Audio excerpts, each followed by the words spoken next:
नमस्कार, बहुत स्वागत है आपका। एशियन एक्सप्रेस देख रहे हैं आप। मैं हूं आपके साथ ललिता चक्रधारी। चल एक नजर डालते हैं आज के फटाफट खबरों पर। महाराष्ट्र के जलगांव के परांडा रेलवे स्टेशन के पास बड़ा हादसा हुआ। मुंबई आ रही पुष्पक एक्सप्रेस में आग लगने की अफवाह फैलने से यात्री ट्रेन से कूद गए। अलग पटरी पर दूसरी ट्रेन की चपेट आने से 11 अधिक यात्रियों की मौत हो गई, जिसे तुरंत अस्पताल में भर्ती कराया गया। छत्तीसगढ़ के गरियाबंद में मारे गए 25 लाख का इनामी नक्सली गुड्डू और उसकी पत्नी अंजू की शिनाख्ती की गई। गुड्डू उर्फ बलदेव राज्य कमेटी एससीएम का मेंबर था और अंजू जिला कमेटी डीसीएम की मेंबर थी। वही इलाके में मुठभेड़ खत्म होने के बाद भी सर्चिंग जारी है। भारत ने इंग्लैंड के खिलाफ पहला टी20 मैच 7 विकेट से जीता। कोलकाता के ईडन गार्डन्स स्टेडियम में इंग्लैंड ने पहले बैटिंग कर 132 रन ही बना सकी। भारत ने 12.5 ओवर में 3 विकेट खोकर टारगेट हासिल किया। भारत से अभिषेक शर्मा ने 34 बॉल पर 79 रन की पारी खेली। वरुण चक्रवर्ती ने 3 विकेट लिए प्लेयर ऑफ द मैच भी रहे। नीतीश कुमार की पार्टी जेडीयू ने प्रदेश अध्यक्ष वीरेंद्र सिंह को अध्यक्ष पद से हटा दिया। उनके तरफ से मणिपुर के राज्यपाल को लिखे पत्र के बाद यह फैसला लिया गया, जिसमें उन्होंने बीजेपी सरकार से समर्थन वापस लेने का ऐलान किया था। जेडीयू ने मणिपुर में बीजेपी को समर्थन जारी रहेगा कहा था। प्रयागराज महाकुंभ में बुधवार को योगी कैबिनेट की बैठक हुई, जहां बैठक में 54 मंत्रियों को बुलाया गया, जिसमें कई महत्वपूर्ण फैसले पर मुहर लगी। बैठक को अखिलेश यादव ने नाराजगी जाहिर करते हुए कहा कि कुंभ और प्रयागराज वो स्थान नहीं जहां पर राजनीतिक कार्यक्रम किए जाए। उत्तर प्रदेश के प्रयागराज के महाकुंभ मेले में योगी सरकार की ऐतिहासिक कैबिनेट बैठक संपन्न हुई। इस बैठक में मुख्यमंत्री योगी आदित्यनाथ के साथ 54 मंत्री भी शामिल रहे। इस दौरान प्रयागराज के 7 जिलों के कई विकास का पिटारा खुला। मीटिंग के बाद पूरी कैबिनेट ने संगम में डुबकी लगाई और गंगा पूजन किया। अयोध्या में भगवान राम की प्राण प्रतिष्ठा की वर्षगांठ पर शहर से लेकर गांव तक उत्साह दिखी और हनुमानगढ़ स्थित बड़े हनुमान मंदिर पर विशेष पूजा अर्चना की। फिरोजाबाद के सदर बाजार स्थित राम मंदिर में 501 और बस स्टैंड के समीप 2100 दीपक जलाए गए।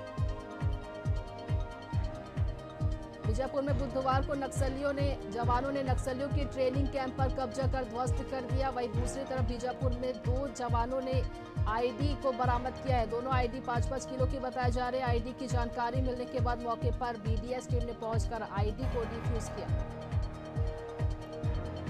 छत्तीसगढ़ के सरगुजा जिले में होने वाले निकाय त्रिस्तरीय पंचायत चुनाव को लेकर भाजपा ने तैयारी तेज कर दी। लुंड्रा विधायक प्रबोध मिंज ने प्रेस कॉन्फ्रेंस कर कहा, पिछले विधानसभा और लोकसभा चुनाव में मिली जीत को बरकरार रखते हुए अब निकाय पंचायत चुनाव में भी प्रचंड बहुमत से जीत दर्ज कराएंगे।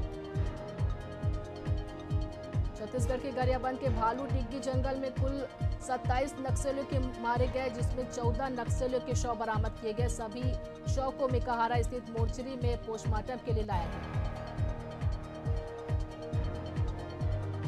छत्तीसगढ़ उड़ीसा बॉर्डर पर नक्सली मुठभेड़ में मारे गए नक्सलियों के शव को पोस्टमार्टम के लिए रायपुर लाया गया। राजधानी के मेकाहारा हॉस्पिटल में 22 डॉक्टरों ने टीम ने शव का पोस्टमार्टम किया। छत्तीसगढ़ के गरियाबंद जिले में 27 नक्सलियों के मारे गए। रात भर नक्सलियों और सुरक्षा बलों के बीच मुठभेड़ हुई। फोर्स के मुताबिक यहां 25 से ज्यादा माओवादी मौजूद होने की आशंका जताई। मंगलवार को मारे गए 14 नक्सलियों का शव रायपुर लाया गया। इनमें 6 महिला और 8 पुरुष शामिल। छत्तीसगढ़ में नगरीय निकाय चुनाव का बिगुल बज चुका है। वहीं नगर पालिका परिषद कोंडागांव के लिए 22 जनवरी से नामांकन पत्र लेने की प्रक्रिया शुरू हुई है। पहले दिन नामांकन पत्र लेने के लिए भाजपा के अध्यक्ष पद के दावेदार रामलाल देवांगन ने आवेदन लिया। छत्तीसगढ़ के बालोद में भाजपा प्रवक्ता देवलाल ठाकुर ने प्रेस कॉन्फ्रेंस कर पूर्ववर्ती कांग्रेस सरकार के भ्रष्टाचार की परत दर परत खोली। उन्होंने कांग्रेस शासनकाल के दौरान हुए भ्रष्टाचार को गिनाते हुए जमकर निशाना साधा, साथ ही केंद्र और राज्य सरकार की उपलब्धियां गिनाई। छत्तीसगढ़ में नगरीय निकाय और पंचायत चुनाव को लेकर सरगुजा में बीजेपी ने प्रेस वार्ता की। विधायक प्रबोध मिंज ने कहा है कि इस चुनाव में बीजेपी को पिछले विधानसभा और लोकसभा की तरह जीत मिलेगी। साथ ही उन्होंने पार्टी की 1 साल के कार्यों की उपलब्धियों की भी गिनती की। छत्तीसगढ़ निकाय चुनाव के लिए नामांकन प्रक्रिया शुरू हो चुकी है। नगरीय निकाय चुनाव के लिए रिटर्निंग ऑफिसर की ओर से नाम निर्देशन प्राप्त करना शुरू हो गया। जिला कलेक्टर निर्वाचन अधिकारी लीना कमलेश मंडावी ने नाम निर्देशन केंद्रों का निरीक्षण कर व्यवस्थाओं का जायजा लिया।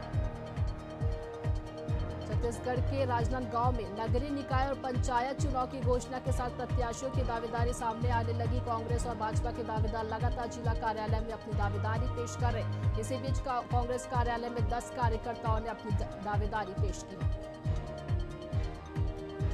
मध्य प्रदेश में औद्योगिक विकास और निवेश के अवसरों को बढ़ावा देने के लिए 22 जनवरी को इंटरैक्टिव सत्र पुणे में आयोजित किया गया, जिसमें राज्य में निवेश की संभावनाओं को और अधिक प्रोत्साहित करने के लिए मुख्यमंत्री डॉक्टर मोहन यादव, उद्योग जगत के प्रमुख प्रतिनिधियों, निवेशकों के साथ सीधा संवाद किया।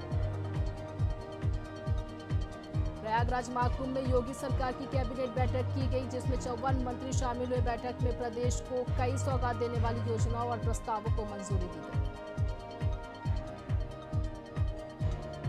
भीम आर्मी के संस्थापक और उत्तर प्रदेश नगीना के सांसद चंद्रशेखर रावण बुधवार को रायपुर के केंद्रीय जेल पहुंचे। यहां उन्होंने बलौदाबाजार हिंसा मामले में बंदी बनाए गए लोगों से मुलाकात की और कहा, छत्तीसगढ़ की सरकार सतनामी समाज को कुचलने का काम कर रही है।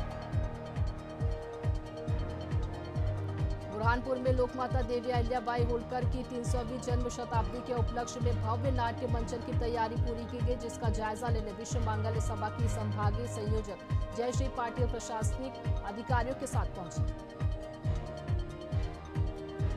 उत्तर प्रदेश के फर्रुखाबाद में पुलिस और प्रशासनिक टीम ने माघ मेले में गंगा को स्वच्छ और अविरल बनाने का अभियान चलाया। दुकानदारों को पॉलीथीन का प्रयोग न करने के लिए प्रेरित किया। साथ ही गंगा स्वच्छ अभियान के तहत दुकानदारों को कूड़ेदान का प्रयोग करने के लिए जागरूक किया।